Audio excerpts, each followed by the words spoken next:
इस मन की ऐसी चाल है कि जरा सा असावधान साधक हुआ कि लक्ष्य से भ्रष्ट कर देता है, फिर यही मन निरुत्साहित कर देता है, विक्षिप्त कर देता है। इसी के कथनानुसार चले तो इसी ने भ्रष्ट कर दिया। भ्रष्ट का तात्पर्य होता है जो हम लक्ष्य पे चढ़ रहे हैं उससे नीचे गिर जाना। हमारा लक्ष्य है प्रभु की प्राप्ति, जितेंद्रियता, लेकिन ये मन कई तरह से हमें भ्रष्ट करता है। यदि हमारा किसी से कभी कैसा भी संबंध है, कभी ये प्रियता से भ्रष्ट करता है, कभी भय से भ्रष्ट करता है, सामने वाला प्रतिकूल न हो जाए, बहुत ये सावधानी की जरूरत है।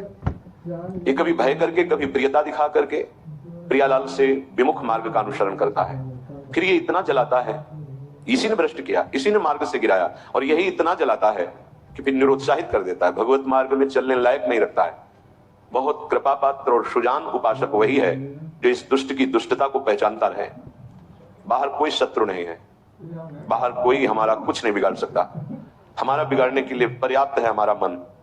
ये मन ही दुर्दशा करे, मन ही इतना नीचता किए हुए है कि हम बार बार शास्त्र की बात सुनते हैं, बार बार सत्य मार्ग पर चलने का उत्साह बनाते हैं, और ये दुष्ट ऐसी चेष्टा कराएगा, ऐसा संकल्प बनाएगा, फिर गिराकर निरुत्साहित कर देगा। जहां रति कर रहा है मन वो वहीं लगा देता है। निराश नहीं होना, इसकी चाल को पकड़ो। ये दो प्रकार से फंसाता है, प्रियता और भय से। बहुत मनन की हुई बात है। भयभीत तो होना मत, क्योंकि निश्चय कर लो कि मरना है, इससे ज्यादा भय क्या दे सकता है। हमारी इज्जत श्यामा श्याम है, इससे भी भयभीत मत हो। अगर गलती हो रही है सुधार करो, गलती हो गई है प्रभु हम तो हम सर्व पापेभ्यो मोक्षयिष्यामि मा शुचा। आपको कमजोर होने की जरूरत नहीं है। बहुत ध्यान से सुनना, आपको कमजोर होने की जरूरत नहीं है। प्रमाद स्थिति में हमसे गलती हो गई, हम उस गलती को दोबारा ना करें। और ध्यान दीजिए, वो गलती कराने वाला आपका मन है। जब आप आनंदित होंगे, जब आप उत्साहित होंगे, तब ये फंसाएगा। इसकी चाल है।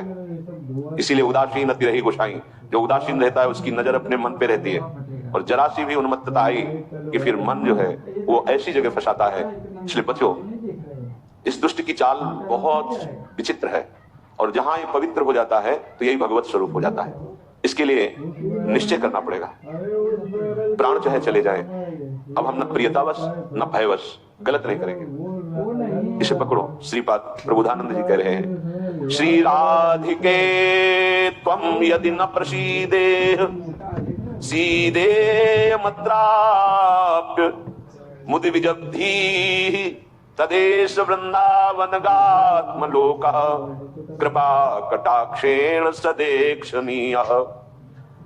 यदि हम किशोरी जी को प्रसन्न नहीं कर पाए तो हम भारी कष्ट सहते हुए यहाँ शरीर छोड़ देंगे। श्रीपाद कह रहे, देखो भगवत प्राप्ति करनी है तो बात समझना होगा।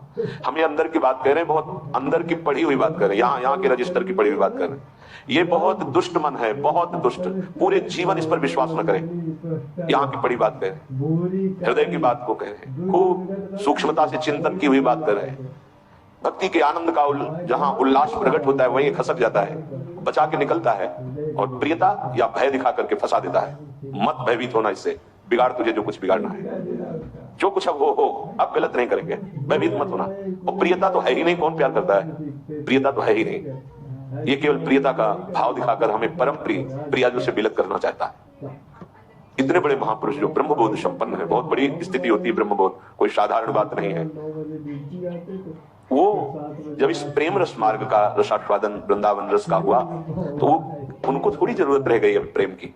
ये हमारे लिए श्लोक लिखा हुआ है।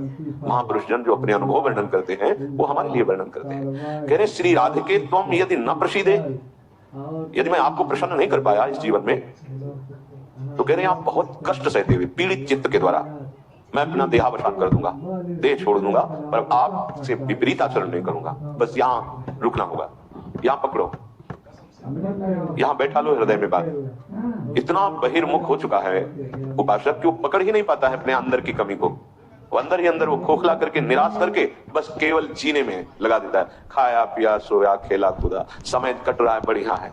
नहीं भाई, ये बहुत दुष्ट है मन। बार बार इसलिए कह रहे इस पर कभी विश्वास न करो। जब तक शरीर का होश है तब तक सबसे बड़ा दुश्मन हमारा मन है। दूसरा कोई दुश्मन नहीं।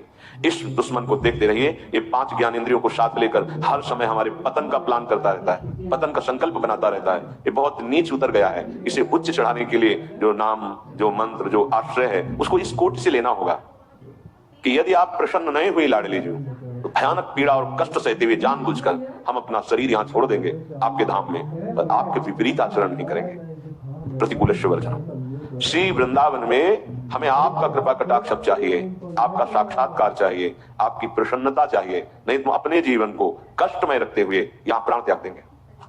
भाव समझो, जब इतना दृढ़ निश्चय हो जाएगा तो कोई हमें परास्त कर ही नहीं सकता। ये हमारा मन ही हमको परास्त करता है। एक बार नहीं, लाखों बार इसको देखा है। जहां भक्ति का आनंद